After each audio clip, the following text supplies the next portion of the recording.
Hello, my name is Abby Marshall, and today I will be discussing the importance of hydroelectricity with you. Have you ever been swimming in a lake or a river? Have you ever been tubing or in a boat, skiing? Have you ever seen a big dam or a big concrete thing in the water? If you have, you might have been swimming in a very large energy source. An energy source so large and so important that it might be providing the electricity to your home. So, what exactly is hydroelectricity? Well, it's the changing of energy from water to electricity. The water is renewed by sun rays, and that just happens naturally, so it makes it really easy to have water as a source for energy. Water's always moving, so the kinetic energy really helps with that. Some background information is that it began in the early 19th century, and the major influencer was right here on the right side of the slide, Mr. James Francis. He was an engineer from England, and he kind of pioneered the idea of hydroelectricity. And over the years, many people have built onto his work and helped create new ideas for hydroelectricity. The main one is Aurora B. Stadola. He was a mechanical engineering professor, and he helped with the mathematics portion, and he helped developing ways to control the water through the dams. A little bit of history in a timeline form is that in 1929, the first major plant was officially built and completed. It took many years for it to be built, but it finally happened, and it was over in 1929. In 1933, Tennessee Valley Authority was created, and it's still around today. I have some more information about it later in the slideshow. In 1936, the Hoover Dam was built. In 1940, hydroelectricity got a lot more attention through President Roosevelt's New Deal. In 1968, President Nixon helped by enforcing and creating safety laws for the workers. In 2016, hydroelectricity reports and information were released to the public.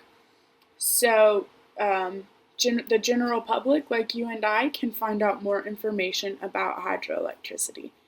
And now in 2018, 2019, hydroelectricity is a booming industry, and it keeps rising. More cities and states are adding it to their energy sources. This information comes from energy.gov, and the link is right below if you would like to look more into that.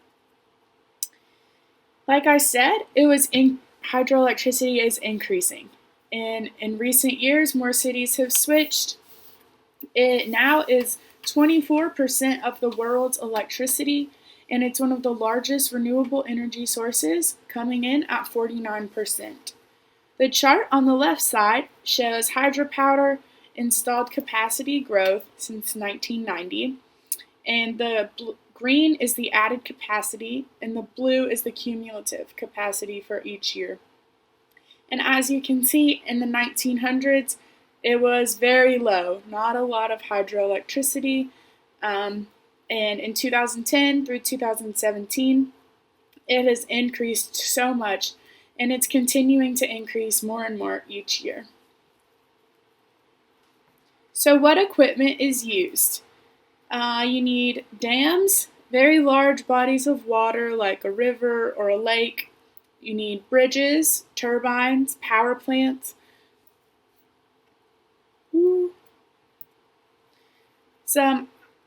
Here's a chart for kind of how the dams work. On the right side, you can see the storage reservoir, and that's where the water is. And the dam can either cut the water off or raise it, so that way the water can flow. And it flows downstream, and the speed that it goes downstream just naturally will hit the turbine, and it will cause it to spin, sending movement up to the generator, which goes to the powerhouse transformer, and that sends energy and electricity through the cables. And the cables take energy through electricity to your homes, stores, everywhere where you know electricity to be. And once the water hits the turbine, it's done its job, and so it will flow out through an outlet downstream. So I'm not the best explainer, so I found a video from TVA, and they explain it much better than I do.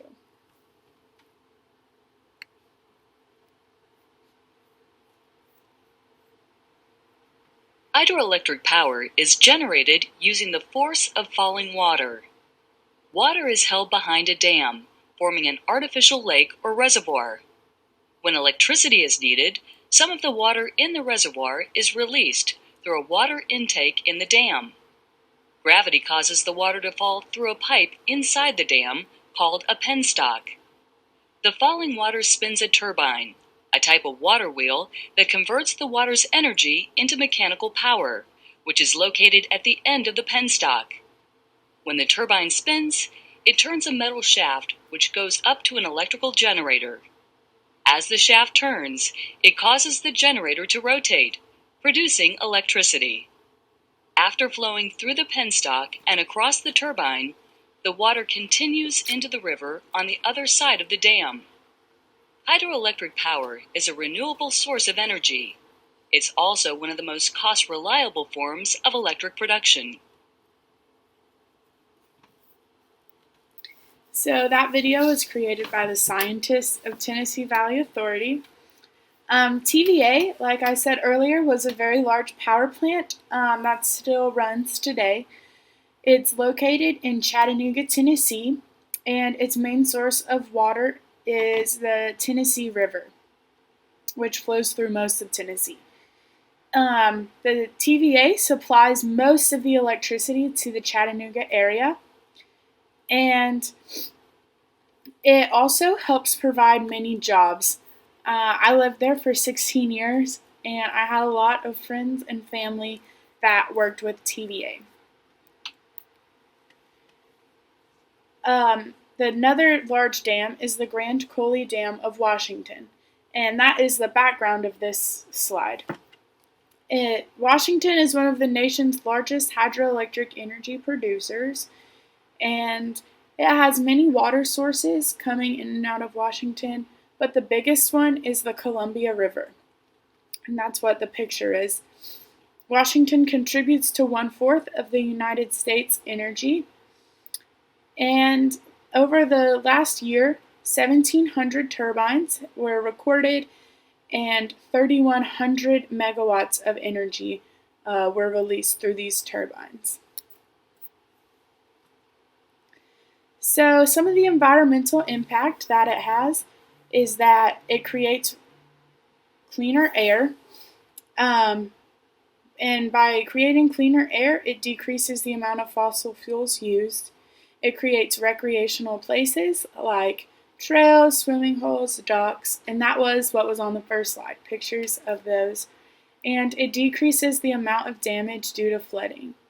TVA, in the past year, has saved $260 million worth of flood damage due to the dam that it has in the Tennessee River.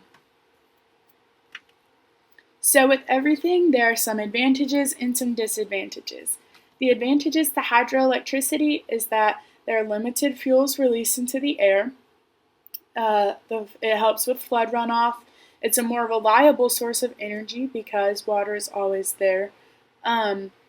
States can help provide energy to their own people. It's based on a state-by-state basis. It provides jobs. It has less pollution. Some disadvantages are that it's very expensive to get started. Now I bet you're thinking, what? You said earlier that it was cheap. Well, it is cheap in the long run, but to get it started, it's expensive. You have to build bridges, dams, buy turbines. It can be very expensive to start it, but once it's been started, it's pretty cheap. Water can be very unreliable, some may say.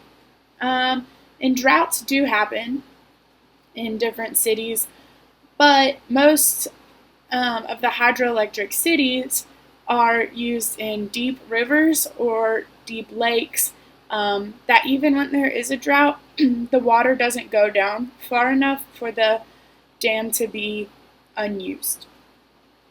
Another disadvantage is the placement that can affect the wildlife in the area.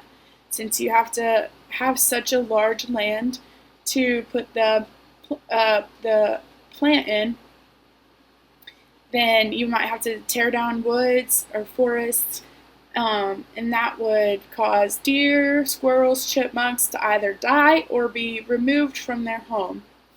Another wildlife area that it can affect is the river. It can affect the fish and turtles. It can cause them to die or be relocated as well. Energy can come from many sources. However, in recent years and since the 19th century, it's come from water.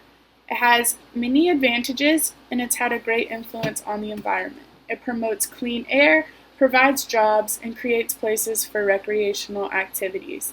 If you would like more information on hydroelectricity, you can go to these sources right here. There's a link at the end of each source. Here are my picture sources, and thank you for listening.